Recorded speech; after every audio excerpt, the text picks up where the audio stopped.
Hi hello system ways எல்லாருக்கும் வணக்கம். நான் வந்து கூகுள் ஓப்பன் பண்ணப்போ ஒரு நியூஸ் பார்த்தேன். அது உண்மையாக பொய்யான்னு தெரில. அது உண்மையாக இருந்தாலும் சரி, பொய்யா இருந்தாலும் சரி, கண்டிப்பாக இது எதை பற்றின்னு பார்த்தீங்கன்னா, எம்டி சார் வந்து இன்னும் சிறையில் தான் இருக்கார் அப்படின்னு சொல்கிறாங்க. அந்த நியூஸை பார்க்குறப்ப கொஞ்சம் கஷ்டமாக தான் இருக்குது.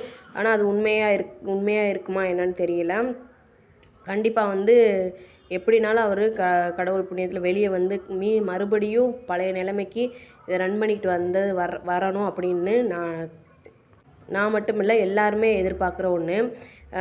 அது என்ன நியூஸுன்னு பார்த்தீங்கன்னா, கடந்த 10ஆம் தேதி வந்து அவர் வந்து போய் கம்ப்ளைண்ட் பண்ண போயிருக்கார். இந்த மாதிரி அவதூறு பரப்புகிறாங்க அப்படின்னு சொல்லிட்டு. அதனால் வந்து போய் போராட்டம் முற்றுகையிட்டு அரசு அலுவலகத்தை முற்றுகையிட்டு அவர் வந்து மனு கொடுக்க போயிருந்தார். அதுக்காக தான் அவர் அரெஸ்ட் பண்ணியிருக்காங்கன்னு சொல்லியிருக்காங்க. அதாவது அரசு ஊழியர்களை வேலை செய்ய விடாமல் தடுத்ததுக்காகவும் போராட்டம் பண்ணதுக்காகவும் அப்படின்ற பேரில் தான் அவர் அரெஸ்ட் பண்ணியிருக்காங்க. அது நம்ம எல்லாத்துக்கும் தெரிஞ்ச ஒன்று தான். மித்தபடி இந்த அட்வர்டைஸ்மெண்ட்காகலாம் அவர் அரெஸ்ட் பண்ணலான்னு நம்மளுக்கு தெரியும். அப்படி இருந்தும் மேலும் மைவித்திரி உறுப்பினர்கள் ஒரு 5 பேரை வந்து கைது பண்ணியிருந்தாங்க அப்படின்னு சொல்லியிருந்தாங்க.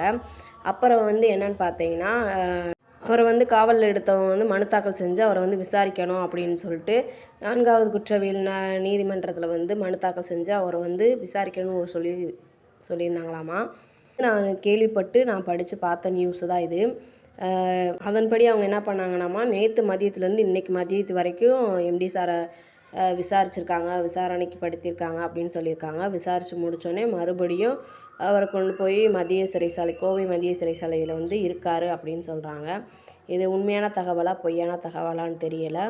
அப்படியே இருந்தாலும் பொய்யா இருக்கட்டும். அப்படியே உண்மையாக இருந்தாலும் கண்டிப்பாக அவர் சீக்கிரம் வெளியே வந்து எப்பயும் போல் கம்பெனி வந்து ரன் ஆகணும் அப்படின்ற ஒரு எதிர்பார்ப்பு என்கிட்ட மட்டும் இல்லை, எல்லாருக்கிட்டேயுமே இருக்குது.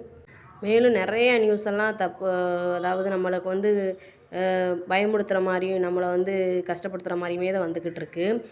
அதெல்லாம் யாரும் நம்புறதில்ல. மைவீத்தியில் இருக்கவங்க யாருமே இதை நம்ப மாட்டாங்க எனக்கு தெரிஞ்சு. ஏன்னா எல்லாருக்குமே வர்ற அமௌண்ட்டு வர்றதெல்லாம் வந்துக்கிட்டு தான் இருக்குது. பார்க்குறவங்க பார்த்துக்கிட்டு தான் இருக்காங்க, செய்கிறவங்க செஞ்சுக்கிட்டு தான் இருக்காங்க, வேலையை செஞ்சுக்கிட்டு தான் இருக்கோம். ஏன் அப்படி சொல்கிறேன்னு பார்த்தீங்கன்னா, கடந்த டிசம்பர் மாதத்துலேருந்து ஜனவரி 16ஆம் தேதி க்ளோஸ் பண்ணிடுவாங்கன்னாங்க. அடுத்து ஜனவரி லாஸ்ட்டில் க்ளோஸ் பண்ணிடுவாங்கன்னாங்க.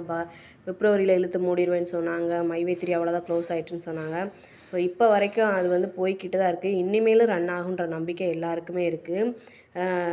ஏன்னா கடவுள் அருள், இறை அருள் இருக்கிறதுனால கண்டிப்பாக நம்ம வந்து இதில் வந்து இந்த பிரச்சனையிலேருந்து வெளிவந்து கண்டிப்பாக பழைய நிலைமைக்கு திரும்பும் அப்படின்ற நம்பிக்கை எல்லாருக்குமே இருக்குது.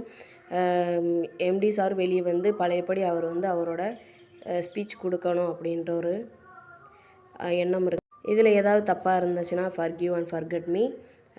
Thank you all sister and brothers.